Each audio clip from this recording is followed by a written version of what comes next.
महाराष्ट्रातील ध्येयवेड्या तसेच बोर्ड परीक्षेत गुणवंत होऊ इच्छिणाऱ्या सर्व विद्यार्थ्यांचं मी SK स्वागत करतो। शकुंतला मॅथ्स अकॅडमीमध्ये सुरू केलेल्या आपण झिरो टू हिरो या प्रवासामधील आपण प्रथम प्रकरण संपवलेलं आहे आणि प्रथम प्रकरण संपल्यानंतर आपण संकीर्ण प्रश्नसंग्रह सोडवत आहोत। आपण कालच्या लेक्चरमध्ये संकीर्ण प्रश्नसंग्रह मधील आलेख पद्धतीने एक सामायिक समीकरणे कशी सोडवायची याचं डिटेलमध्ये एक्सप्लेनेशन सह उदाहरणं पाहिलेली आहेत। आता दोन एक्झाम्पल्स तुम्हाला मी होमवर्क मध्ये दिली होती। ज्या विद्यार्थ्यांनी सोडवली आहेत त्यांचं तर त्यांच्यासाठी गुडच आहे, पण ज्यांनी सोडवली नाहीत त्यांच्यासाठी आपण आता सोडवून घेणार आहोत पुढील उदाहरणे, कारण की आपल्याला प्रत्येक उदाहरण मी आपल्या बॅचमध्ये सोडवून देणार आहे असा तुम्हाला शब्द दिलाय। त्यामुळे ज्यांनी स्वतःहून सोडवलेत त्यांच्यासाठी तर एक म्हणजे आत्मविश्वास इम्प्रूव्ह होणार आहे त्या विद्यार्थ्याचा, आणि ज्यांनी सोडवले नाहीत, जे कुठंतरी अडथळा आलाय कोणाला सोडवताना, त्यांनी सुद्धा सर्वांनी आता लेक्चरला लवकर जॉईन व्हायचंय आणि पुढील उदाहरणं एकदम धासू पद्धतीनं आणि तुम्हाला समजेल अशा सोप्या बाबतीत आपण शिकून घेऊया। चला, पुढील उदाहरण आहे आपलं 3x - y = 2। 3x - y = 2 तसेच 2x + y = 8 ही दोन एक सामायिक समीकरणं आपल्याला दिलेली आहेत। ठीक आहे, आपल्याला आलेख पद्धतीने सोडवायची आहेत। आलेख पद्धतीने सोडवायची आहेत। आता आपण आलेख पद्धतीने एक सामायिक समीकरण सोडवताना पहिली पायरी काय आहे? पहिली पायरी म्हणजे आपल्याला प्रथमतः एक सारणी टेबल बनवून घ्यायचा आहे। सारणी टेबल असा असेल, त्या सारणी टेबल मध्ये आपल्याला मिनिमम 3 किंवा 4 निर्देशक बिंदू आपल्याला फाइंड आउट करायचे आहेत।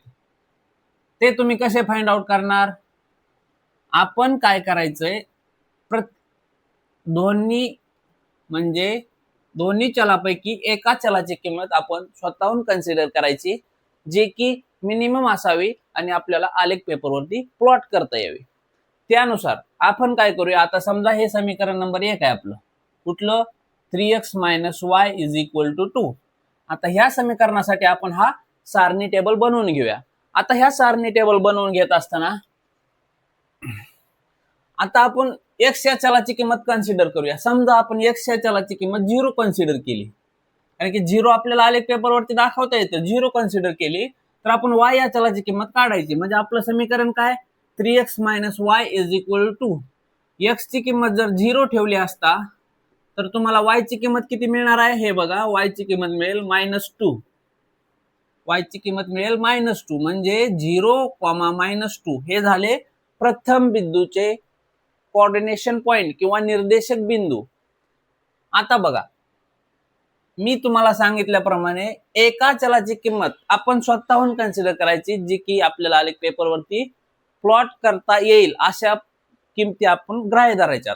आता 0 ग्राह्य धरली असता ह्या समीकरणामध्ये x या चलाची किंमत 0 ठेवून आपल्याला y या चलाची किंमत -2 मिळालेली आहे। त्याचबरोबर आता आपण काय करूया, चला आता x ची 0 ठेवली होती, आता काय कन्सिडर करू? y ची 1 कन्सिडर करूया। दोन्हीपैकी कोणत्याही एका चलाची किंमत आपण कन्सिडर केली असता आपणाला दुसऱ्या चलाची किंमत काढता येते। आपलं इक्वेशन काय आहे बघा, 3x - y = 2। आता 3x - y म्हणजे y ची इथे 1 किंमत ठेवायची, आपण कन्सिडर केली।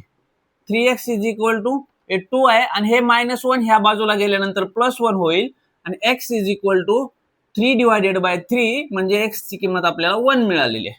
अशा तऱ्हेने आपल्याला दुसऱ्या बिंदूचे सुद्धा निर्देशक पॉइंट मिळालेले आहेत। त्याच पद्धतीने आता आपण तिसरा पॉइंट कन्सिडर करूया। समजा आपण काय करूया, आता x ची किंमत 2 कन्सिडर करूया। समजा आता इक्वेशन काय आपलं, 3x - y = 2।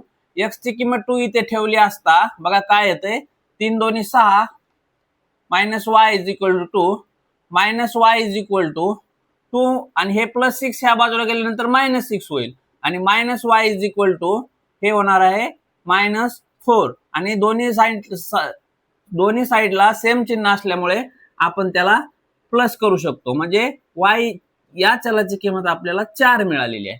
जेव्हा आपण x या चलाची किंमत 2 कन्सिडर केली तेव्हा आपल्याला या इक्वेशन साठी y या चलाची किंमत 4 मिळालेली आहे, म्हणजे आपण तिसरा निर्देशक बिंदू 2,4 आपल्याला प्राप्त झालाय. अशा पद्धतीने आणखी एक पॉइंट आपण प्राप्त करून घेऊया, म्हणजे कमीत कमी 4 किंवा 3 असं काही त्यांनी दिलेलं नसतं की आपल्याला इतकेच बिंदू फाइंड आउट करा, कारण की आपल्याला व्यवस्थित लाईन मिळावी आणि लाईनचा छेदनबिंदू सुद्धा ॲक्युरेट काढता यावा, त्यासाठी आपल्याला मिनिमम 3 किंवा 4 आपल्याला निर्देशक बिंदू फाइंड आउट करायचे. लाईन ड्रॉ करायची म्हणल्यावर आपण 2 बिंदूवरूनही काढू शकतो, पण आपल्याला छेदनबिंदू पण मिळवायचा आहे, त्यामुळे आपण मिनिमम 4 लाईनवरील जो बिंदू कोऑर्डिनेट्स आपण फाइंड आउट करतो. आता बघूया, आता समजा आपण पुढील प्रमाणे, आता इथं काय केलं होतं आपण 1 2, आता काय करूया आपण x ची 3 ठेवूया, म्हणजे आपण बघा हे समीकरण काय 3x - y = x ची जर 3 किंमत ठेवली तर आपल्याला काय मिळेल 3 × 3 = 9 - y = आणि -y = 2 - 9 - y = -7, दोन्ही साइडला मायनस आपण प्लस करू शकतो आणि y = 7, म्हणजे जेव्हा आपण x या चलाची किंमत 3 कन्सिडर केली तेव्हा y या चलाची किंमत आपल्याला 7 मिळालेली आहे. मग आता 7 आपण इथं ठेवून घेऊया, म्हणजे आपण चौथ्या बिंदूचे सुद्धा आपल्याला निर्देशक पॉइंट मिळालेले आहेत. अशाच पद्धतीने आपल्याला दुसऱ्या इक्वेशन साठी सुद्धा ही सारणी टेबल बनवून घ्यायचा आहे. हा बघा, दुसऱ्या इक्वेशन साठी सुद्धा आपल्याला सारणी टेबल बनवून घ्यायचा आहे. x, y आपल्याला मिनिमम 4 पॉइंट काढायचे. आता हे झाले आपले 4 पॉइंट साठी सारणी टेबल. हा कुठल्या इक्वेशन साठी सारणी टेबल असेल 2x + y = 8 ह्या इक्वेशन साठी हा सारणी टेबल असेल. आता सारणी टेबल ड्रॉ करून घेतलाय. आता आपण काय कन्सिडर करायचंय, आता आपल्याला इथे एका चलाची किंमत आपण स्वतःहून कन्सिडर करायची. समजा आपण इथे x ची 0 कन्सिडर केली, काय मिळणार आहे बघा 2x. इक्वेशन काय आपलं 2x + y = 8. आता x ची जर 0 कन्सिडर केली तर y ची किंमत आपल्याला 8 मिळणार आहे, म्हणजे 0,8 हे झाले प्रथम बिंदूचे निर्देशक पॉइंट. आता आपण सेम पद्धतीने करत आहोत, काहीही वेगळं करत नाहोत, त्यामुळं हे काय नवीन असं स्वतःला विचारायचं हे कसं आलं, कारण की आपण मी समजा 0 कन्सिडर केली, तुम्ही तिथे 1 कन्सिडर करा, 2 कन्सिडर करा, -1 कन्सिडर करा, अशी व्हॅल्यू आली पाहिजे की जे आपल्याला आलेख पेपरवरती सुद्धा प्लॉट करता आले पाहिजे, किंवा आपलं दशांश किंवा अपूर्णांकामध्ये आले तर आलेख पेपरवरती प्लॉट करणं अवघड जाईल. त्यामुळं इक्वेशन नुसार आपण मिनिमम व्हॅल्यू कन्सिडर करून दुसऱ्या चलाची किंमत आलेख पेपरवरती प्लॉट करण्याजोगी आली पाहिजे, हा विचार करायचा आहे. आता समजा आपण दुसऱ्या इक्वेशन साठी बघा काय करूया आपण, समजा आपण इथे x ची 2 कन्सिडर करूया, x ची 2 कन्सिडर. आता बघा समीकरण काय 2x + y = 8, बरोबर आहे ना. बघा x ची 2 कन्सिडर केली असता आपल्याला काय मिळेल y = काय होणार, हे 2 दोन्ही 4, म्हणजे 8 मधून 4 गेले असता y ची किंमत आपल्याला 4 मिळणार आहे. म्हणजे x ची किंमत 2 कन्सिडर केली असता y ची 4 मिळाली आणि दुसऱ्या बिंदूचे निर्देशक पॉइंट 2,4 मिळालेले आहेत. त्याच पद्धतीने आपण आता तिसरा बिंदू कन्सिडर करूया. समजा आपण इथं आता x ची नाही y ची नाही, आता आपण काय करूया y ची किंमत कन्सिडर करूया. समजा आता इथे y ची किंमत 2 कन्सिडर करूया. इक्वेशन काय आपलं 2x + y = 8, 2x + 2 = 8, 2x = 8, हे +2 ह्या बाजूला गेल्यानंतर -2 होईल आणि 2x = 6, x = 6 / 2, म्हणजे x = 3 मिळणार आहे. म्हणजे y या चलाची किंमत आपण 2 कन्सिडर केली आपल्या मनानं, तेव्हा आपल्याला x या चलाची किंमत 3 मिळालेली आहे. म्हणजे तिसऱ्या बिंदूचे निर्देशक बिंदू, म्हणजे तिसऱ्या पॉइंटचे निर्देशक बिंदू आपल्याला 3,2 मिळालेले आहेत. आता चौथा सुद्धा पॉइंट आपण काढून घेऊया. आपण काय करूया, समजा आता y ची 0 ठेवून बघूया, म्हणजे आपल्याला x ची काय मिळते. आता समीकरण काय आपलं बघा 2x + y = 8. आता y ची 0 ठेवल्यानंतर आपल्याला काय मिळणार आहे 2x = 8, x = 8 / 2 आणि x = 2 × 1 = 2, 2 × 4 = 8, म्हणजे एक्स इज इक्वल टू तुम्हाला मिळणार आहे 4. म्हणजे चौथ्या पॉइंटचे सुद्धा आपल्याला निर्देशक बिंदू मिळालेले आहेत. अशा तऱ्हेने आपण दिलेल्या दोन समीकरणावरून सारणी टेबल बनवून घ्यायचे. प्रथमतः सारणी टेबल तुमचे बनवल्यानंतर तुम्हाला आलेख पेपरवरती हे पॉइंट प्लॉट करून त्या पॉइंट मधून जाणाऱ्या लाईन ड्रॉ करायच्यात आणि मिळणाऱ्या लाईन वरून त्या लाईन कुठे छेदतात त्या छेदनबिंदूचे निर्देशक पॉइंट म्हणजेच आपल्याला या दोन समीकरणाची उकल होईल. आता बघा आपण आलेख पेपरवर हा बघा हा तुमचा झाला वाय अक्ष आणि हा असेल तुमचा एक्स ऍक्सिस. हा बघा हा आहे आपला आलेख पेपर. आता आलेख पेपर वरती आपल्याला प्रथम सारणी टेबल मधील आपण फाइंड आउट केलेले चारही पॉइंट इथे आपल्याला प्लॉट करून घ्यायचे. म्हणजे आपल्याला बघा प्रथम पॉइंट काय मिळाला आहे 0,-2. म्हणजे प्रथमतः बघायचंय 0 आपल्याला एक्स अक्षावर पाहिजे आणि -2 वाय अक्षावर पाहिजे. आता 0 इथे आहे एक्स अक्षावर आणि -2 वाय अक्षावर म्हणजे इथे आहे. म्हणजे आपल्याला 0,-2 पॉइंट इथे मिळालाय. हा बघा. आता दुसरा पॉइंट काय 1,1 म्हणजे एक्स अक्षावर सुद्धा 1 आणि वाय अक्षावर सुद्धा 1 म्हणजे हा पॉइंट इथे मिळालाय 1,1. तिसरा पॉइंट 2,4 म्हणजे एक्स अक्षावरती 2 आणि वाय अक्षावरती 4. एक्स अक्षावरती 2 आणि वाय अक्षावरती 4 म्हणजे हा पॉइंट इथे मिळाला. त्याचबरोबर तिसरा आहे 3,7. आता बघा एक्स अक्षावरती 3 आणि वाय अक्षावरती 7 म्हणजे हा पॉइंट इथे मिळाला. आता चारही पॉइंट मधून जाणारी एक लाईन आपल्याला ड्रॉ करून घ्यायची आहे. बघा मी लाईन ड्रॉ करतोय.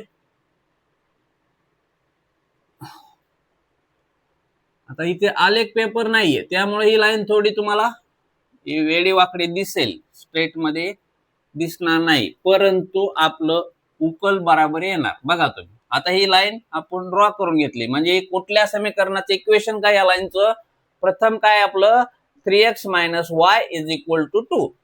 आता दुसऱ्या सारणी टेबल वरून पण आपल्याला पॉइंट प्लॉट करायचे आणि लाईन ड्रॉ करायची.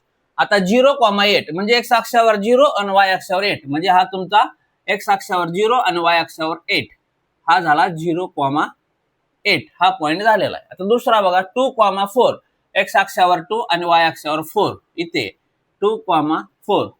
त्याचबरोबर तिसरा 3,2 3 एक्स अक्षावर 3 आणि वाय अक्षावर 2 3,2 म्हणजे हा पॉइंट तुम्हाला इथे मिळणार आहे 3,2.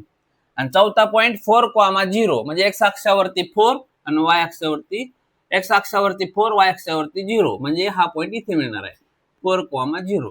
आता आपण तिसरा पॉइंट 3,2 इथे ड्रॉ करून घेतलाय. चौथा पॉइंट 4,0 इथे ड्रॉ केलाय 2,4 आणि 0,8. आता चारही पॉइंट आपण ड्रॉ करून घेतलेत. आता चारही पॉइंट मधून जाणारे आपल्याला लाईन ड्रॉ करायची. आता ती लाईन कशी असेल बघा. ही लाईन चारही पॉइंट मधूनच जाणार आपली.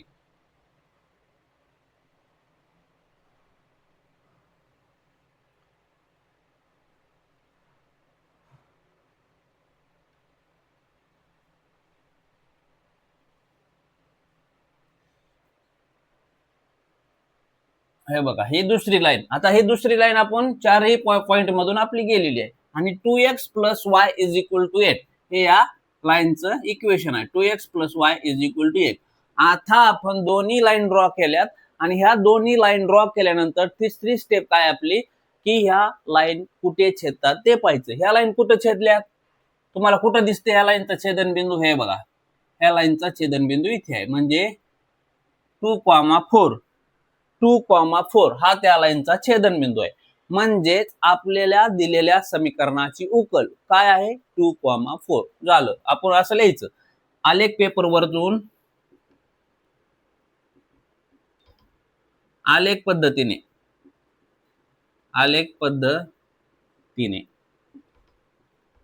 समीकरणाची उकल 2,4 मिळाली. आहे की नाही सोपं. फक्त दिलेल्या समीकरणावरून तुम्हाला सारणी टेबल बनवता आला आणि सारणी टेबल मध्ये मिळालेले पॉइंट आपण प्लॉट केले की तुम्हाला समीकरणाची उकल मिळते. आपले कमीत कमी पाठीमागील सराव संच आणि ह्या सराव संच मध्ये 10 गणित तरी आलेख पेपर वरती किंवा आलेख पद्धतीनं सोडवण्याची झालेली आहे. त्यामुळं कोणालाही अडचण येता कामा नये.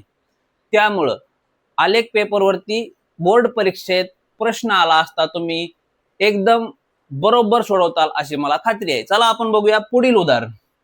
आता पुढील उदाहरणामध्ये सुद्धा ह्याच पद्धतीने आपल्याला दोन सारणी टेबल ड्रॉ करून घ्यायचे आहेत आणि दोन सारणी टेबल ड्रॉ केले असता चलाच्या किमती फाइंड आउट करून घ्यायच्यात. लास्ट एक्झाम्पल, जे एक्झाम्पल असं आहे, पाचवं एक्झाम्पल आहे. त्या एक्झाम्पल मध्ये दोन हे समीकरण दिलेले आहेत. 3x + y = 10 आणि x - y = 2 हे दोन समीकरण दिलेले आहेत. आता दोन्ही समीकरणासाठी आपल्याला सारणी टेबल बनवून घ्यायचा आहे. कसा बनवणार हे बघा. x y x, y म्हणजेच आपल्याला मिनिमम 4 किंवा 3 ही काढू शकता, असं काही नाही. पण डिटेल मध्ये लाईन येण्यासाठी किंवा सविस्तर आपल्याला लाईन स्पष्टपणे आलेख पेपरवरती दिसण्यासाठी आपण कमीत कमी 4 निर्देशक बिंदू फाइंड आउट करत आहोत. आता बघूया कसं करणार हे बघा. हे समीकरण कुठलं आहे आपलं? 3x + y = 10 आहे. आता ह्या समीकरणासाठी सेम आपल्याला पाठीमागील उदाहरणामध्ये केल्याप्रमाणे सेम बिंदू निर्देशक किंवा कोऑर्डिनेशन पॉइंट आपल्याला फाइंड आउट करायचे. ते आपण कसे फाइंड आउट करणार हे बघा. आता आपण कन्सिडर करूया, समजा इथे x ची किंमत 1 कन्सिडर केली तर समीकरण घ्यायचं लगेच. समीकरण काय?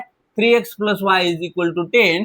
जर x ची किंमत 1 कन्सिडर केली असता, x ची किंमत 1 कन्सिडर काढली असता किती येणार आहे बघा.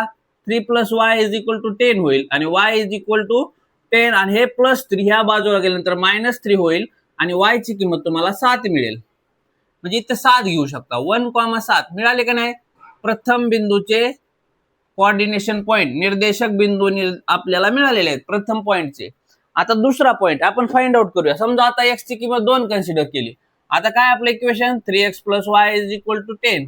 x ची 2 कन्सिडर केली असता आपल्याला y = 3 2 6 ह्या बाजूला गेल्यानंतर मायनस मध्ये होईल. म्हणजेच आपल्याला y ची किंमत मिळणार आहे 4. आहे की नाही सोपं? आता बघा, y ची किंमत 4 इथं ठेवायची म्हणजे आपल्याला दुसरा सुद्धा पॉइंट मिळालेला आहे 2,4. याच पद्धतीनं आपण तिसरे सुद्धा पॉइंट आता काय करूया, इथे y ची 1 कन्सिडर करूया. समजा आता इक्वेशन काय आपलं? 3x + y = 10. आता y ची किंमत 1 केली म्हणजे y च्या जागी 1 ठेवायचे. हे बघा आता किती होणार आहे? 3x = 10 आणि हे +1 इकडे -1 होईल. 3x = 9, x = 9 / 3 म्हणजे x = 3 मिळणार आहे. म्हणजे दोन्ही पैकी कुठल्याही चलाची किंमत आपण कन्सिडर केली असता आपल्याला दुसऱ्या चलाची किंमत दिलेल्या समीकरणामध्ये ती व्हॅल्यू ठेवून काढता आली पाहिजे. आता बघा आपण 3 पॉइंटचे निर्देशक बिंदू फाइंड आउट केले. आता चौथा पॉइंट पण फाइंड आउट करूया. समजा आता काय करूया आपण, इथे y ची आपण -2 कन्सिडर करूया. हे बघा 3x + y = 10 आहे. 3x - 2 = 10 आहे.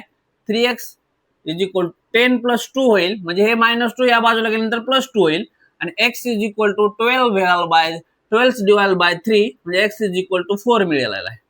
म्हणजे आपण -2 कन्सिडर केले असता x = 4 मिळालेला आहे. म्हणजे अशा तऱ्हेने समीकरण 1 साठी सारणी टेबल आपला तयार झालेला आहे. मेन उद्देश काय? आपल्याला सारणी टेबल बनवता आला पाहिजे.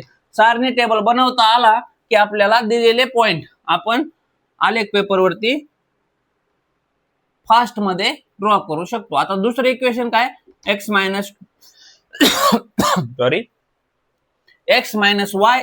2 आहे.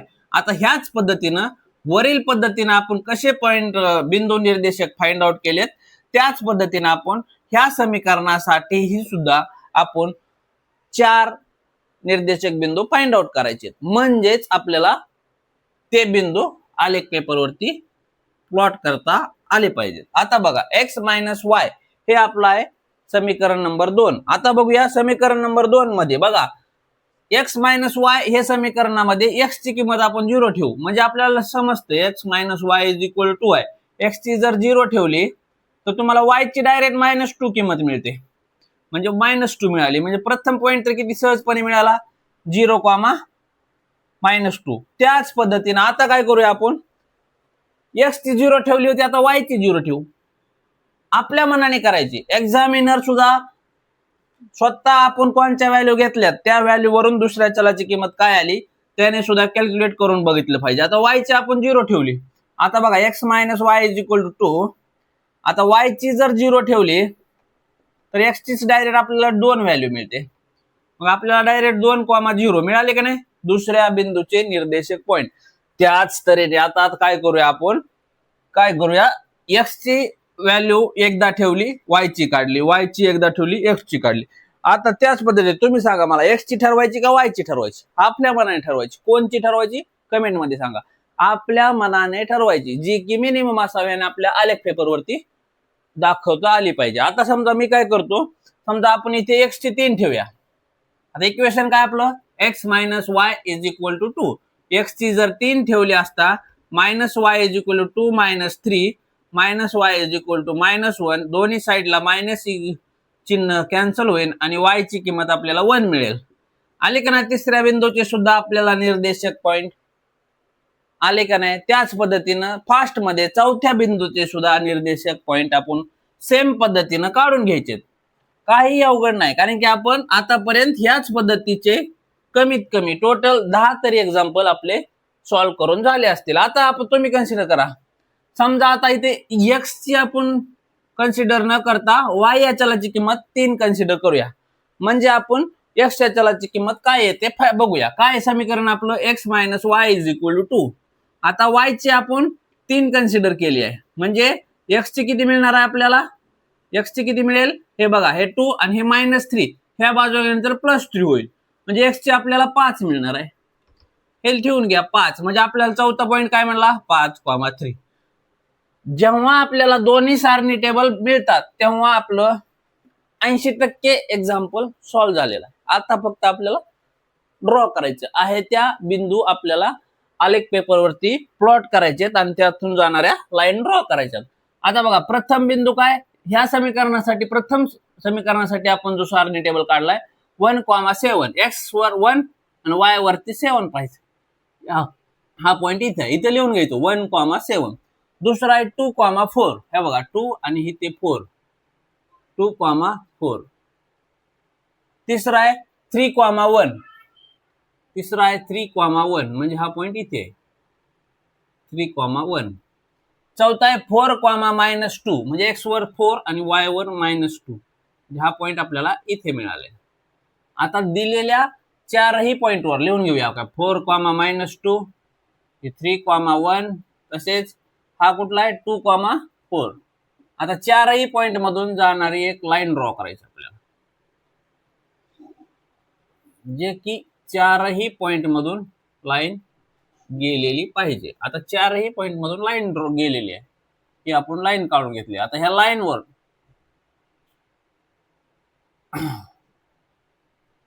कोणत्या समीकरणासाठी लाईन आपण काढलेली आहे 3x + y = 10. समजलं. आता सेम सारणी टेबल 2 मधले पॉइंट पण प्लॉट करून घ्यायचे. पहिला पॉइंट काय आपल्याला 0, -2 x अक्षावरती 0 y अक्षावरती -2 म्हणजे 0, -2 इथे झाला. दुसरा काय 2,0 x अक्षावरती 2 y अक्षावरती 0 म्हणजे 2,0 हा पॉइंट इथे झाला.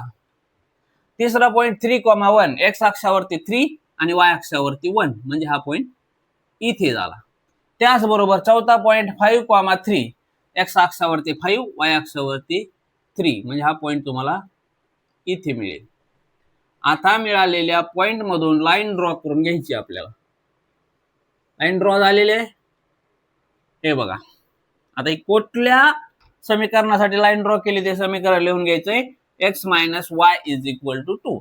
आता मी तुम्हाला सांगितलं होतं दोन्ही लाईन जिथे छेदतात त्या बिंदूचे निर्देशक बिंदू किंवा त्या पॉइंटचे बिंदू निर्देशक किंवा कोऑर्डिनेशन पॉइंट म्हणजेच त्या समीकरणाची उकल होय.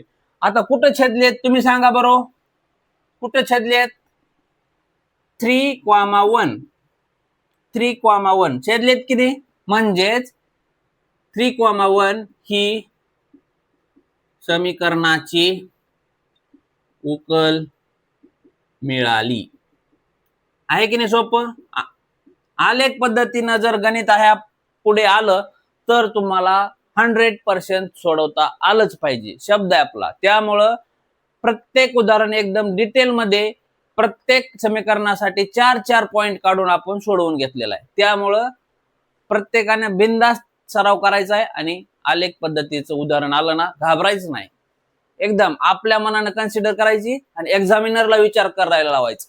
त्यामुळं एकदम बिनधास्त पैकी आलेख पद्धतीनं सर्वांना उदाहरण एक सामायिक समीकरण सोडवण्याचं आलंच पाहिजे. कॉन्फिडन्स, आपल्या मनामध्ये कॉन्फिडन्स पाहिजे. हा आता कधीही एक्झाम मध्ये युनिट टेस्ट असू द्या, नाहीतर प्रथम सत्र परीक्षा असू द्या, नाहीतर फायनल बोर्डाची एक्झाम असू द्या, आपणास आलेख पद्धतीनं एक सामायिक समीकरणाचं उदाहरण आलं म्हणजे सोडवता आलंच पाहिजे. तुमचा सरावच तितका झालाय की प्रत्येक विद्यार्थ्याला अशा पद्धतीनं एक सामायिक समीकरण सोडवता आलंच पाहिजे.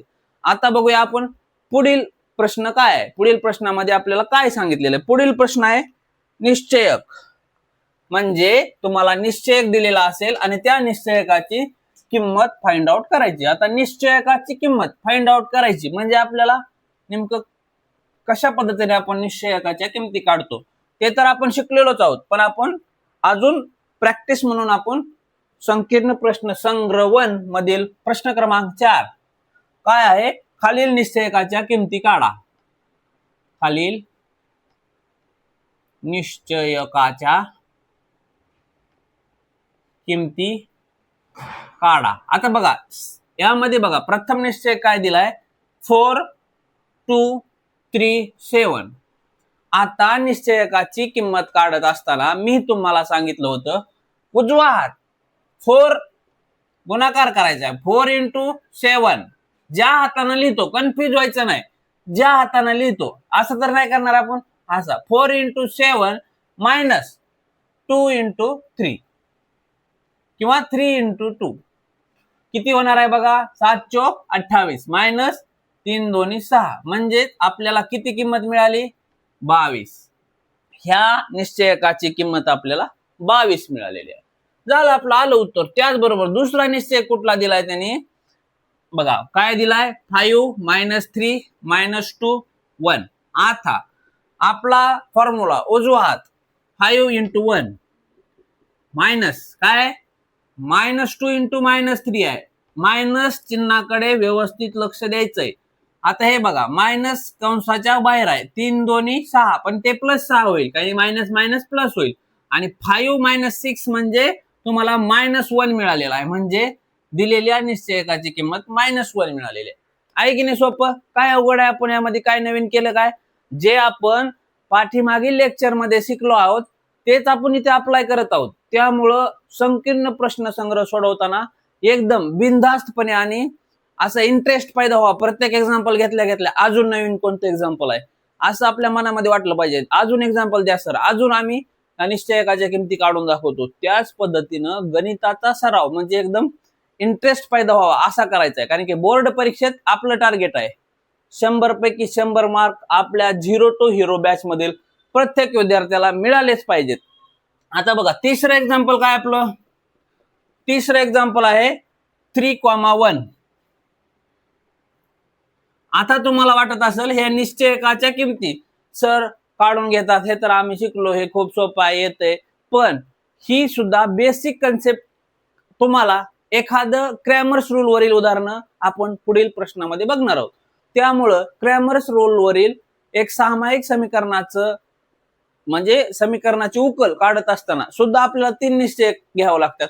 म्हणजे जर तुम्हाला इथे निश्चयकाच्या किमती फास्ट मध्ये काढता आल्या तर आपल्याला कॅपिटल डी, डीएक्स आणि डीवाय ह्या 3 निश्चयकाच्या सुद्धा किमती फास्ट मध्ये काढता येईल. म्हणजे इनडायरेक्टली आपण क्रॅमर्स रूलचा पाया इथे परफेक्ट करत आहोत. आता हे बघा उजवा हात 3 × 4 मायनस -1 × 1 किती होणार आहे बघा 3 चौक 12 मायनस -1 × 1 -1 म्हणजेच 12 + 1 म्हणजे आपल्याला इथे मायनस मायनस प्लस होईल आणि 13 किंमत मिळालेली आहे.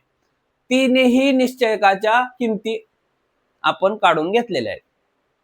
ह्याच पद्धतीनं प्रत्येक एक्झाम्पल आपल्याला एकदम सुटसुटीत आणि तुम्हाला समजेल अशा भाषेत आपण घेतलेला आहे. आता पुढील प्रश्न क्रमांक 5 काय आहे तो बघायचा आहे. प्रश्न क्रमांक 5 म्हणजेच आपण इथं पाया शिकलाय. म्हणजे आता आपल्याला इमारत बांधायची. म्हणजे आपण क्रॅमर्स पद्धतीनं एक सामायिक समीकरण सोडवण्याची अजून काही उदाहरणं शिकणार आहोत. आता प्रश्न क्रमांक 5 मध्ये खालील एक सामायिक समीकरणे क्रॅमर्स पद्धतीने सोडवा. सर्वांनी माझ्या बरोबरच उदाहरणं सोडवण्याचे प्रयत्न करायचा आहे. जर नाही समजलं तर घरी गेल्यानंतर किंवा आपला क्लास संपल्यानंतर प्रत्येकाने स्वतःहून उदाहरण सोडवण्याचा प्रयत्न करायचा. नाही आलं तर आपल्या प्लेलिस्ट मध्ये तर प्रत्येक उदाहरण तुम्हाला सॉल्व्ह दिसणार आहे. त्यामुळं गणित विषयाची भीती बाळगायची नाही, कारण की तुमच्या सोबत आहे 0 to Hero बॅच. त्यामुळं पूर्ण बॅच आपल्या शकुंतला मॅथ्स अकॅडमी या युट्यूब चॅनलच्या प्लेलिस्ट मध्ये तुम्हाला कधीही म्हणजे झोपेतून जरी अशी जाग आली की क्रॅमर्स रूल म्हणजे काय असं जर तुम्हाला आठवलं तर लगेच प्लेलिस्ट उघडायची, लगेच क्रॅमर्स रूलचा व्हिडिओ काढायचा आणि बघायचा. कारण की प्रत्येकाच्या माइंड मध्ये प्रत्येक गोष्ट किती कालावधीसाठी स्टोअर होणार आहे ते प्रत्येकाच्या सबकॉन्शियस माइंडच्या पॉवरनुसार असतं. त्यामुळं रिव्हिजन खूप महत्वाचं आहे. जेव्हा जेव्हा तुम्हाला वाटेल की आता मी ही गोष्ट विसरल्यागत वाटते तेव्हा लगेच जायचंय आणि प्लेलिस्ट मध्ये तो व्हिडिओ बघून कन्सेप्ट क्लिअर करायचे. अजून आपण आता हा चॅप्टर माझा कमीत कमी 1-2 लेक्चर मध्ये संकीर्ण प्रश्नसंग्रह 1 सहित पूर्णपणे संपणार आहे. आता संकीर्ण प्रश्नसंग्रह संपल्यानंतर आपण बोर्डाचे काही महत्वपूर्ण प्रश्न म्हणजे मागील 5 वर्षात बोर्ड परीक्षेत आलेली महत्वपूर्ण प्रश्न घेणार आहोत आणि कशा पद्धतीने बोर्डाच्या प्रश्नपत्रिकेमध्ये प्रश्न येतात आणि कोणत्या पद्धतीचे प्रश्न रिपीटेड होतात याचं सुद्धा डिटेलमध्ये आपण विश्लेषण करून घेणार आहोत. त्याचमुळं आणि पुढील चॅप्टर सुरू होण्याच्या पूर्वीच आपली 10 मिनिट गणित ब्रह्मास्त्र रिव्हिजन सिरीज आपल्याला इंस्टाग्राम वरती रिव्हिजन साठी मिळणार आहे. त्यामुळं प्रत्येकानं शकुंतला मॅथ्स अकॅडमी या इंस्टाग्राम पेजला फॉलो करायचंय आणि झालेल्या चॅप्टर वरती रिव्हिजन सुद्धा करायचे, कारण की शॉर्ट्सच्या माध्यमातून आपण झालेल्या चॅप्टर वरती रिव्हिजन घेणार आहोत. फक्त 10 मिनिट शो आपला फक्त 10 मिनिट शो सिरीज म्हणजेच आपल्याला 10 मिनिटात एखादी कन्सेप्ट रिवाइज झाली पाहिजे. म्हणजे तुम्ही आता समजा तुमची स्कूल संपली, फ्री आहात, लगेच आपली इंस्टाग्राम ओपन करायचंय, Shakuntala maths academy channel search करायचंय आणि त्यामध्ये 10 मिनिट ब्रह्मास्त्र सिरीज चे व्हिडिओ स्क्रोल करायचे. म्हणजेच तुम्हाला तुमची रिव्हिजन सुद्धा कशी झाली हे सुद्धा समजलं नाही पाहिजे, कारण की आपण आताच्या बदलत्या युगानुसार बदलत्या पद्धतीनं आपल्याला सुद्धा बदलायचंय आणि आपल्याला बदल घडवून आपल्याला सुद्धा चालू म्हणजे सध्याच्या स्पर्धेच्या युगामध्ये कसं पुढे जाता येईल ह्याचा विचार करायचा आहे. तोच विचार करून मी सर्व विद्यार्थ्यांसाठी 10 मिनिट ब्रह्मास्त्र गणित रिव्हिजन सिरीज घेऊन येणार आहे. तरी सर्वांनी शकुंतला मॅथ्स अकॅडमी या इंस्टाग्राम पेजला फॉलो करायचंय आणि आपली रिव्हिजन करून बोर्ड परीक्षेत नवीन म्हणजे गुणवत्ता यादीत आपलं नाव कसं आणता येईल हेच आपलं टार्गेट असणार आहे. चला आता एक सामायिक पद्धतीने क्रॅमर्स रूल म्हणजे एक सामायिक समीकरण क्रॅमर्स पद्धतीने कशी सोडवायची आपण शिकलोय. काय यामध्ये अवघड? निश्चय 3 निश्चयक असतात. आता निश्चयकाच्या किमती कशा फाइंड आउट करायच्या आपण आताच बघितल्यात. चला बघूया. उदाहरण घेतल्यावर आपल्याला समजेल 6x - 3y is equal to -10. तर पुढील उदाहरण आहे 3x + 5y is equal to 3x + 5y -8 is equal to 0 आहे. आता बघा समीकरण a1x + b1y is equal to c1 ह्या बरोबर हे समीकरण कंपेअर करा, कारण की त्या फॉर्म मध्ये आहे. दुसरं समीकरण असण्यासाठी आपल्याला सामान्य रूप काय a2x + b2y is equal to c2. आता हे समीकरणामध्ये स्टँडर्ड फॉर्म मध्ये नाही, मग ह्या समीकरणाला स्टँडर्ड फॉर्म मध्ये करून घ्यायचंय. जे समीकरण स्टँडर्ड फॉर्म मध्ये नाही त्या समीकरणाला स्टँडर्ड फॉर्म मध्ये समीकरण करून घ्यायचे. आता हे 2 समीकरण झाले.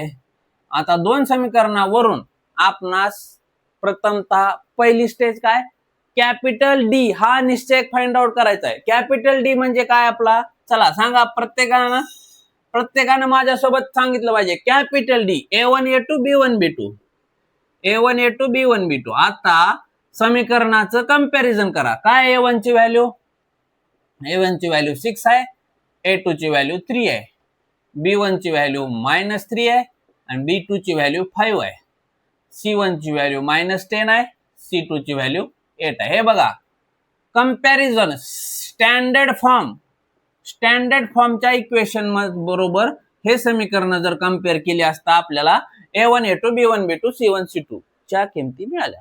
आता मिळालेल्या किमती आपल्याला निश्चयकामध्ये फक्त ठेवायच्यात आणि निश्चयकाच्या किमती काढायच्यात. आता कॅपिटल डी काढत असताना आपण A1 A2 B1 B2 हा घेतो निश्चयक. आता A1 ची किंमत काय आपल्याला 6 आहे, A2 ची किंमत काय 3, B1 ची किंमत किती आहे -3 आणि B2 ची किंमत किती आहे 5. आता कसा सोडवायचा, आपला फॉर्म्युला उजवा हात 6 × 5 6 पंचे 30 -3 × 3. हे बघा 6 पंचे 30 -9 म्हणजे मायनस मायनस प्लस होईल आणि तुमच्या कॅपिटल डी ची व्हॅल्यू किती मिळालेली आहे तुम्हाला 39 मिळालेली आहे की नाही सोपं. चला त्याच पद्धतीने आपण आता dx फाइंड आउट करून घेऊया. dx काय मिळणार आहे आपल्याला A1 A2 म्हणजे आता x चलाचे सहगुणक काय आहेत A1 A2. मग आता A1 A2 न घेता त्या ठिकाणी C1 C2 घ्यायचंय आणि B1 B2 as it is. आता व्हॅल्यू ठेवून घ्यायच्यात. C1 C2 काय आपलं बघा -10 8 -10 आणि 8 आणि B1 B2 काय -3 आणि 5. आता हा निश्चय कसा सोडवायचा आहे -10 × 5 -3 × 8. आता हे बघा -50 -8 त्रिक 24 पण -24 आहे. आता हे +24 होईल म्हणजे किती होणार आहे dx किती होणार आहे आपला -50 + 24 म्हणजेच आपल्याला dx किती मिळणार आहे आपल्याला dx मिळणार आहे हे बघा 50 मायनस आहे आणि 24 आहे म्हणजे आपल्याला -26 मिळेल. dx मिळणार आहे -26. त्याच पद्धतीने आपल्याला dy सुद्धा काढून घेता आला पाहिजे. आता y या चलाचे सहगुणक B1 B2 आहे म्हणून B1 B2 च्या जागी आपण घ्यायचं C1 C2 आणि A1 A2 as it is.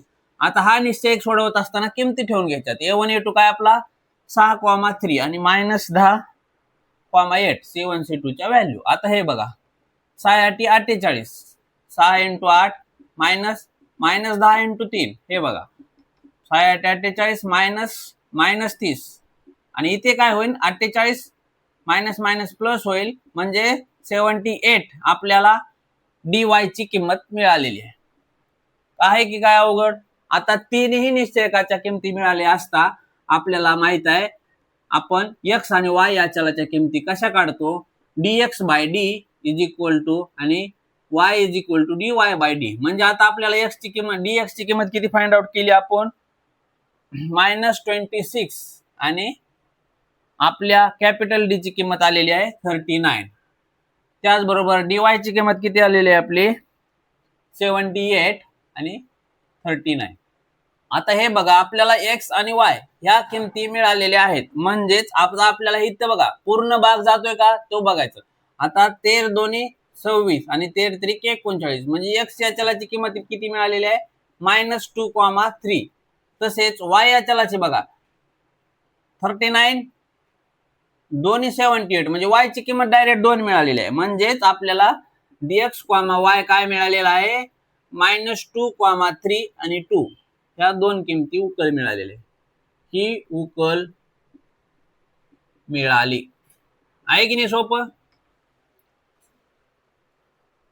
आता बघूया पुढील उदाहरण. प्रत्येक उदाहरण आपल्याला एकदम डिटेल मध्ये सोडवून पाहायचं आहे. फक्त यामध्ये अवघड काय नाही. क्रॅमर्स रूल म्हणलं की तुम्हाला लक्षात आलं पाहिजे निश्चयक पद्धत. आणि निश्चयक पद्धतीमध्ये आपण काय करतो तीन निश्चयक फाइंड आउट करतो. तीन निश्चयकावरून आपण दिलेल्या समीकरणातील चलाच्या किमती काढतो. आता दुसरं समीकरण उदाहरणामध्ये काय दिलेलं आहे बघा. आता इथे 4m m आणि n हे दोन चलामध्ये आपल्याला समीकरण दिलेले आहेत. 4m plus 3n is equal to 16. आता दिलेली दोन्ही समीकरण आपल्या स्टँडर्ड फॉर्म बरोबर कंपॅरिझन केला असता a1 बरोबर काय आपलं 4, a2 बरोबर काय आपलं 4, b1 बरोबर काय आपलं -2, b2 इज इक्वल टू काय 3, c1 बरोबर काय आपलं -4, c2 इज इक्वल टू काय 16. याच पद्धतीनं सामान्य समीकरणाबरोबर जर तुलना केली असता आपल्याला या किमती फाइंड आउट केल्या. प्रथम स्टेप काय काढायची कॅपिटल डी. कॅपिटल डी काय आपलं a1 a2 b1 b2. सर्वांना तोंडपाठ झालं पाहिजे. Capital D a1 a2 b1 b2. त्याच पद्धतीने आता किमती ठेवून घ्या. a1 a2 किती आहे 4 4, b1 b2 किती आहे -2 3. आता हे बघा लगेच हा निश्चयकाची किंमत कशी काढायची 4 त्रिकोण 12 -4 2 8 म्हणजे -8 होईल. आणि 12 + 8 म्हणजे आपल्याला कॅपिटल डी मिळालेला आहे 20. त्याचबरोबर चला डी एम काढून घेऊया. आता समीकरणामध्ये व्हेरिएबल एम आहे, एम काढून घेऊया. आता एम काढण्यासाठी एम या चलाचे सहगुणक म्हणजे a1 a2 काय आहे a1 a2 काय आपलं 4 4 घ्यायचे नाहीत. ज्या चलाचा निश्चय फाइंड आउट करतो त्या चलाचे सहगुणक इथे घ्यायचे नाहीत. त्या जागी c1 c2 घ्यायचे म्हणजे -4 आणि 16 आणि b1 b2 as it is म्हणजे -2 3. समजलं. आता एम या चलाचे सहगुणक निश्चय काढत आहोत म्हणून एम या चलाचे सहगुणक घ्यायचे नाहीत. त्या ठिकाणी a1 a2 च्या जागी c1 c2 च्या किमती ठेवायच्यात आणि b1 b2 as it is. आता हे बघा 4 त्रिकोण 12 पण -12 होईल आणि -16 दोन्ही 32 म्हणजे -32 होईल. म्हणजेच आपल्याला डीएम किती मिळणार आहे -12 + 32 म्हणजेच आपल्याला डीएम या निश्चयकाची किंमत सुद्धा 20 मिळालेली आहे. आता डीएन काढायचा आहे. आता डीएन कसा फाइंड आउट करणार एन या चलाचे सहगुणक म्हणजेच आपल्या या इथे समीकरणामध्ये कंपॅरिझन केला असता b1 b2. आता b1 b2 च्या व्हॅल्यू न घेता b1 b2 च्या जागी c1 c2 च्या व्हॅल्यू ठेवायच्या. c1 c2 काय आहेत आपले -4 आणि 16 आणि a1 a2 च्या ॲज इट इज किमती ठेवून घ्यायच्या 4 4. आता हा निश्चय कसा फाइंड आउट करणार 16 चौक 64 आणि -4 चौक 16 पण मायनस हे -16 असणार आहे प्लस -16 येईल म्हणजे 64 + 16 इज इक्वल टू 80 म्हणजे आपल्या डीएन या निश्चयकाची किंमत आलेली आहे 80. आता आपण क्रॅमर्सच्या नियमानुसार एम आणि एन ह्या चलाच्या किमती कशा फाइंड आउट करतो dm/d आणि dn/d. आता डीएम किती आपला 20 आलाय आणि डी कॅपिटल 20 आलाय म्हणजे एम काय मिळालंय 1 आणि डीएन काय आलाय 80 आणि डी 20 आणि एन काय मिळालं आपल्याला 4 म्हणजे a1,4 ही उकल मिळाली. आहे की नाही सोपं. दिलेल्या समीकरणावरून फक्त 3 निश्चयक फाइंड आउट करायचे आणि आलेल्या निश्चयकावरून व्हेरिएबल किंवा आपल्या चलाची किंमत कशी काढली जाते dm/d आणि dn/d. म्हणजे ह्या निश्चयकाचं आलेल्या निश्चयकाच्या किमतीचं गुणोत्तर म्हणजेच आपल्याला मिळालेल्या चलाच्या किमती आणि आपल्याला मिळालेल्या चलाच्या किमती म्हणजेच दिलेल्या समीकरणाची उकल होय. समजलं. बघूया आपण पुढील उदाहरणाचं कंपॅरिझन करायचं कशाबरोबर स्टँडर्ड फॉर्म बरोबर किंवा आपण म्हणायचं याला सामान्य रूपाबरोबर तुलना करायची. कशी तुलना करणार तुलना केली असता आपल्याला a1 काय मिळतंय बघा a1 3 आहे a2 काय 1/3. काही घाबरायचं नाही कशी किंमत असू द्या आपल्याला घाबरायचं नाही. b1 काय आहे -2 b2 काय आहे 3 c1 काय आहे 5/2 c2 काय आहे -4/3. आता कॅपिटल डी काढायचा आहे. कॅपिटल डी मध्ये काय घेतो आपण a1 a2 b1 b2. आता a1 a2 b1 b2 च्या किमती ठेवून घ्यायच्यात. a1 a2 काय आपलं सांगा तुम्ही. a1 ची किंमत किती आहे 3 चला ठेवा. a2 ची किंमत काय 1/3 B1 ची किंमत काय आहे -2 आणि B2 ची किंमत किती आहे 3. आता ह्या निश्चयकाची किंमत काढायची 3 त्रिक 9 -2 इंटू 1/3. म्हणजे आपण कसं सोडवणार, येथे मायनस मायनस इथे प्लस होईल म्हणजे +2/3 होईल. आता याला कसं सोडून घेणार, आता हे बघा 9 त्रिक 27, 27 आणि 2 29, 29 भागिले 3 ही आपल्याला कॅपिटल डी ची किंमत मिळालेली आहे. समजलं. आता इथे पण 3चा छेदामध्ये 3 आणायचे तेव्हा याची बेरीज करता येईल. म्हणजे छेदामध्ये 3 आणण्यासाठी अंशामध्ये सुद्धा 3 ने गुणावं लागेल. म्हणजे 9 त्रिक 27 होईल. 27 + 2 29 भागिले 3 आपल्याला कॅपिटल डी मिळालेला आहे. घाबरायचं नाही, कॅपिटल डी मिळालेला आहे. आता डीएक्स काढायचा आहे. डीएक्स कसा काढायचा आहे, A1 A2 न घेता त्या ठिकाणी C1 C2 घ्यायचंय आणि B1 B2 as it is. आता C1 C2 काय आपलं 5/2 आणि C2 काय आहे -4/3. B1 B2 काय आहे आपलं -2 आणि 3. कसं सोडवणार, गुणाकार. आता 5 त्रिक 15 भागिले 2 येणार बघा गुणाकार. 5 त्रिक 15 भागिले 2 मायनस आणि हे मायनस मायनस काय होणार प्लस होणार आणि 8/3 होणार 8/3. आता हा सोडवायचा कसं 15/2 - 8/3 म्हणजेच आता इथे ह्या समीकरणामध्ये वजाबाकी करत असताना कसा सेम करून घेणार, आता 15 गुणुले 2 करा भागिले 15 गुणुले 3 करा आणि 2 गुणुले 3 करा म्हणजे आपल्याला इथं पण छेद 6 करता येईल. आणि 8 गुणुले 2 आणि 3 गुणुले 2 म्हणजे छेदामध्ये 6 झालं. आता 15 त्रिक 45 - 8 दोन्ही 10, 8 दोन्ही 16. आता 45 - 16 भागिले 6. आता 45 मधून 16 गेले असता किती उरते मला सांगा. 15 मधून 6 गेले, खाली राहिले 9, दिलेला हाचा देऊन टाकला. 4 मधून 2 गेले, 29 राहतात. 29/6 ही आलेली आहे आपल्या dx या निश्चयकाची किंमत. म्हणजे आपल्याला dx मिळालेला आहे 29/6. आता ह्याच पद्धतीने dy सुद्धा काढून घेऊ. dy काढताना A1 A2 as it is आणि y चलाचे सहगुणक B1 B2 असल्यामुळे त्या ठिकाणी C1 C2 ठेवायचे. चला A1 A2 च्या किमती काय काय आहेत आपल्या 3 आणि C1 C2 च्या किमती किती आहेत 5/2 आणि -4/3. सोडवून घेऊया आपण. चला 3 इंटू -4/3 -5/2 इंटू 1/3 कसं सोडवणार. आता बघा हे 3 कॅन्सल होईल म्हणजे इथे फक्त -4 मिळेल आणि येथे बघा आता इथे 5/6 मिळालेला आहे. आता ह्याला आपण सोडून घेऊया. आता इथे 6 छेद करण्यासाठी ह्याला 6 न गुणावं लागेल म्हणजे -sin24 -5/6 होईल म्हणजे -29/6 होईल. समजलं. म्हणजे सेम किंमत आपल्याला dy ची सुद्धा मिळालेली आहे, फक्त मायनस मध्ये मिळालेली आहे.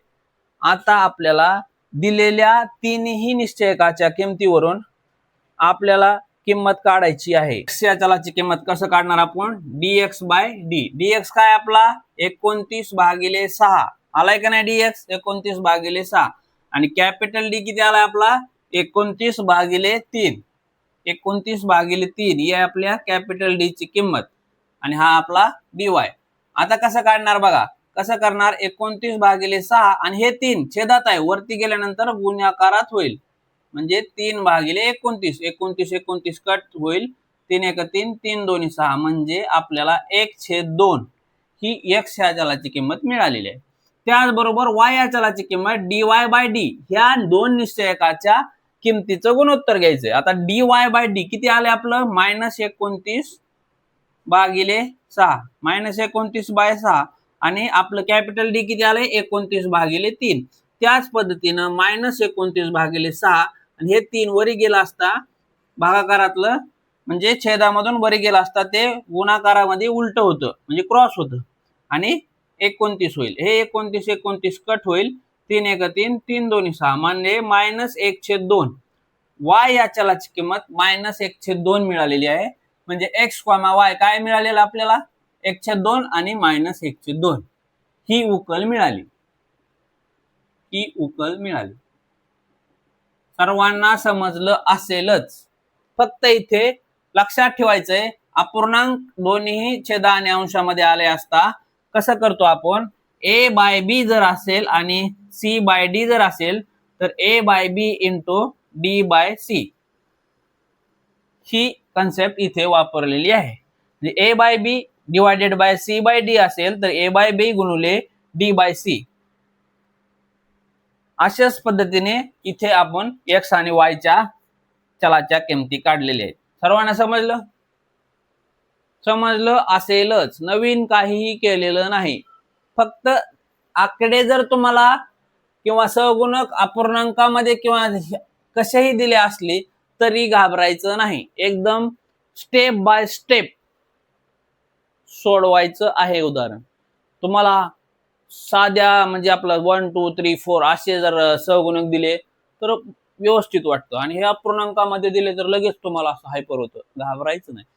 स्टेप बाय स्टेप आपण काय केलंय, आपल्याला ज्या स्टेप आपण शिकलो त्या स्टेप नुसारच करायचे आणि फक्त गुणाकार वजाबाकी.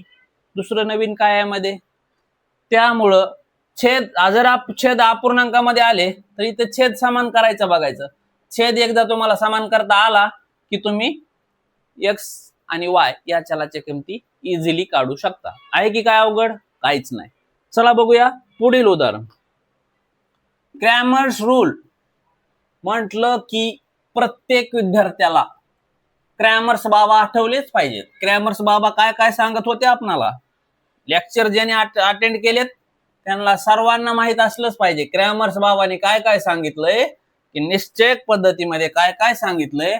तर 3 निश्चय काढायचे आहेत. 3 निश्चयकावरून आपल्याला चलाच्या किमती फाइंड आउट करायच्या म्हणजे एक सामायिक समीकरण सोडवायचंय. आता पुढील उदाहरण काय बघा. पुढील उदाहरण दिलेलं आहे 7x + 3y = 15. 7x + 3y = 15 आणि पुढचं समीकरण दिलेलं आहे 12y - 5x = 39.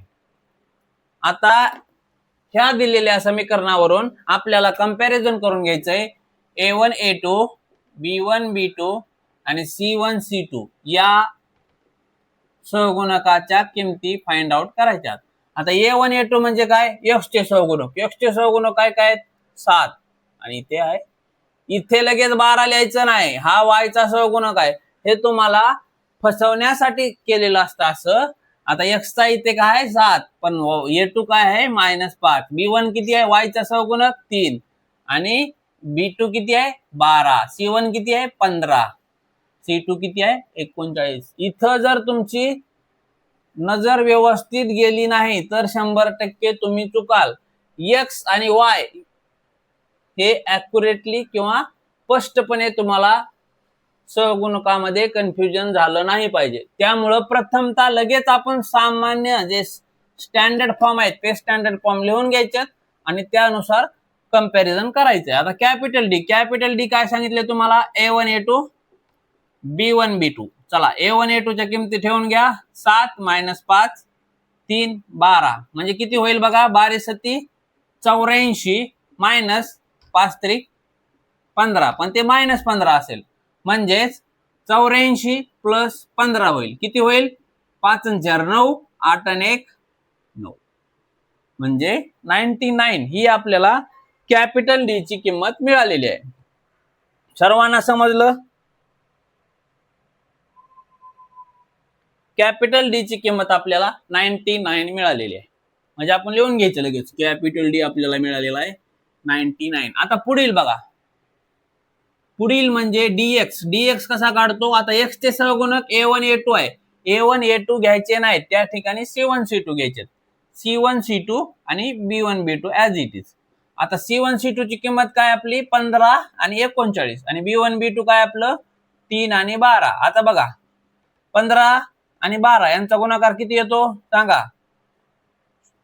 किती येतो 15 आणि 10 150 आणि अजून 2 15 2 30 म्हणजे 180 आणि 3 त्रिक 9 म्हणजे 9 त्रिक 27 आणि खाली राहिले 2 3 त्रिक 9 2 11 म्हणजे 180 मधून 117 गेला, वजाबाकी 10 मधून 7 गेले 3, 8 मधून म्हणजे 18 मधून 12 गेले, खाली राहिले 6, 63 मिळाले. बरोबर dy काढून घ्यायचे. dy काढताना y या चलाचे सहगुणक कुठले आहेत, b1 b2 घ्यायचे नाही, त्या ठिकाणी c1 c2 ठेवायचंय आणि a1 a2 as it is ठेवायचंय. म्हणजे ज्या चलाचा निश्चय फाइंड आउट करायचा आहे त्या चलाचे सहगुणक घ्यायचे नाहीत. त्या चलाच्या सहगुणकाच्या ठिकाणी आपल्याला स्थिर संख्या म्हणजे c1 c2 घ्यायचंय. इथे बघा x चा सहगुणक काढताना x च्या ठिकाणी आपण a1 a2 च्या ठिकाणी c1 c2 घेतलंय. इथं y चा निश्चय फाइंड आउट करताना y चे सहगुणक काय आहेत, b1 b2, पण b1 b2 न घेता आपण c1 c2 घेतलं. हे आपल्याला एकदा समजलं ना, कन्फ्युजन व्हायला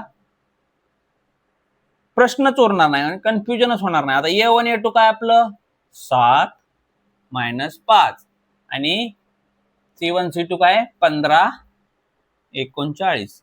आता घेऊन घ्या गुणाकार. किती येणार आहे, 7 गुणिले 39 मायनस 15 नाही प्लस 15 इंटू 5, म्हणजेच आता 7 9 63, ह्याचे आले 6, 7 त्रिक 21, 21 आणि 6 किती झाले 27, मायनस आणि हे किती आहे 15 5 75, म्हणजे एकी धाव्यांची बेरीज होणार आहे, मायनस मायनस प्लस होईल. 5 आणि 3 8, 7 आणि 7 14, हाचा आला 1, 308. आता दिलेल्या किंवा आपण फाइंड आउट केलेल्या तिन्ही निश्चयकावरून dx बाय d यांचं गुणोत्तर म्हणजे x चलाची किंमत आणि dy बाय d हे गुणोत्तर म्हणजे y चलाची किंमत. आता आपलं dx किती आलेलं आहे, आपलं dx आलेलं आहे, किती आलंय dx, किती आलंय बघा बघा एक्झाम्पल मध्ये बघा dx किती आलेला आहे, dx आलेला आहे आपल्याला 63, dx आलेला आहे 63 आणि कॅपिटल D किती आलेला आपल्याला 99, कॅपिटल D आलेला आहे 99. आता बघा, आता इथे भाग जातोय का, इथे कशाने जातोय ना, 11 ने 9 ने भाग जाईल बघा, 9 ने 9 63, 9 1 9, 9 1 9, म्हणजे आपल्याला x या चलाची किंमत काय मिळालेली आहे 7/11. त्याचबरोबर आता y या चलाची किंमत काढण्यासाठी dy किती मिळाला आहे 348 आणि कॅपिटल D किती मिळालेला आहे आपल्याला 99. आता बघा इथे आपण 3 ने भाग देऊ शकतो, 3 ने भाग देऊया आणि 3 ची कसोटी काय माहिती आहे का आपल्याला, 8 आणि 4 12 आणि 3 15, 15 म्हणजे बेरजेला जर 3 ने भाग जात असेल तर त्या संख्येला 3 ने भाग जातो. म्हणजे बघा 8 आणि 4 12 आणि 3 15, 15 ला 3 ने भाग जातो का नाही, जातो, म्हणजे ह्या संख्येला सुद्धा 3 ने भाग जातो. 3 ने भाग जाणार 3 1 3, 3 1 3, खाली राहिले 1 आणि 3 संग 18, 116 आणि 3 त्रिक 9, 3 त्रिक 9, 116/33 हे आलेले आपल्याला y या चलाची किंमत. म्हणजे x, y is equal to आपल्याला काय मिळालेलं आहे 7/11, 116/33 ही उकल मिळाली, ही उकल मिळाली. फक्त आपल्याला प्रोसिजर फॉलो करायची आहे, काहीही कन्फ्युजन होता कामा नये. प्रोसिजर जर व्यवस्थित फॉलो केली तर आपलं उत्तर 100% बरोबर येणार आणि उत्तर आपलं कसंही येऊ द्या, फक्त आपले प्रोसिजर जर बरोबर असेल तर उत्तर आपलं बरोबरच असणार. शब्द आहे आपला, त्यामुळं प्रत्येक विद्यार्थ्याला कधीही क्रॅमर्स रूलने एक सामायिक समीकरणे हा प्रश्न विचारला असता सोडवता आलाच पाहिजे. आता समीकरण म्हणजे 5व्या क्वेश्चन मधील एक उदाहरण आहे 5 क्रमांकाचं, ते उदाहरण तुम्हाला होमवर्क असणार आहे. प्रत्येक विद्यार्थ्यांना स्वतःहून सोडवण्याचा प्रयत्न करायचा आहे. स्वतःहून झालेली उदाहरणे सुद्धा स्वतःहून सोडवण्याचा प्रयत्न करायचा आहे आणि होमवर्क दिलेलं उदाहरण सुद्धा स्वतःहून करायचं. नाही चालं तर मी उद्या सोडवून देणारच आहे, पण तुम्हाला येणं गरजेचं आहे. म्हणजे तुम्हाला मी किती येतं हे दाखवायचं नाही, मला तुम्हाला आलं पाहिजे, हे आपल्या बॅचचं उद्दिष्ट आहे. कारण की आपल्या बॅचचं उद्दिष्ट आहे 0 to हिरो बॅच. म्हणजे होमवर्क मधील उदाहरण तसेच आपल्याला सोडवून घेतलेल्या प्रत्येक उदाहरणाचा सराव तुम्ही पुढच्या लेक्चरला करून येताल अशी मी आशा करतो आणि मी रजा घेतो. चला, तुम्हाला व्हिडिओ आवडले असल्यास शकुंतला मॅथ्स अकॅडमी चॅनलला सबस्क्राईब करा, बेल आयकॉन प्रेस करा आणि तुमच्या बरोबरच गरजू आणि 10वी बोर्ड परीक्षेत गुणवंत होऊ इच्छिणाऱ्या अधिकाधिक विद्यार्थ्यांना आपल्या चॅनलची लिंक शेअर करा. भेटूया उद्याच्या लेक्चरमध्ये आणि सॉल्व्ह करूया संकीर्ण प्रश्न संग्रह 1 धडाकेबाज पद्धतीने. धन्यवाद.